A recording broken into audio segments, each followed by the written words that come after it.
Tenkasi railway station. ഏകദേശം 3 മണിക്കൂർ യാത്ര ഇവിടെ നിന്നും പുനലൂരിലേക്ക്. സമയം ഉച്ചകഴിഞ്ഞ് 2:40. നല്ല തെളിഞ്ഞ കാലാവസ്ഥ. സ്റ്റേഷനിൽ അധികം ആരുമില്ല. ടിക്കറ്റ് നേരത്തെ എടുത്തു വെച്ചതുകൊണ്ട് ആ ബുദ്ധിമുട്ട് ഒഴിവായി കൃത്യസമയത്ത് തന്നെ ട്രെയിൻ എത്തിച്ചേർന്നു.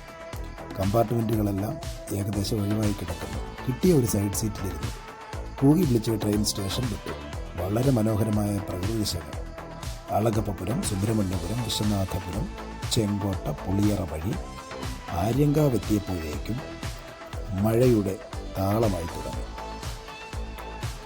നനുത്ത മഴയിലൂടെ തുരങ്കങ്ങൾ താണ്ടി കയറിയും ഇറങ്ങിയും വളഞ്ഞും പുളഞ്ഞും കാനനമധ്യേയുള്ള തീവണ്ടി യാത്ര ഒരു പ്രത്യേക അനുഭവം തന്നെ.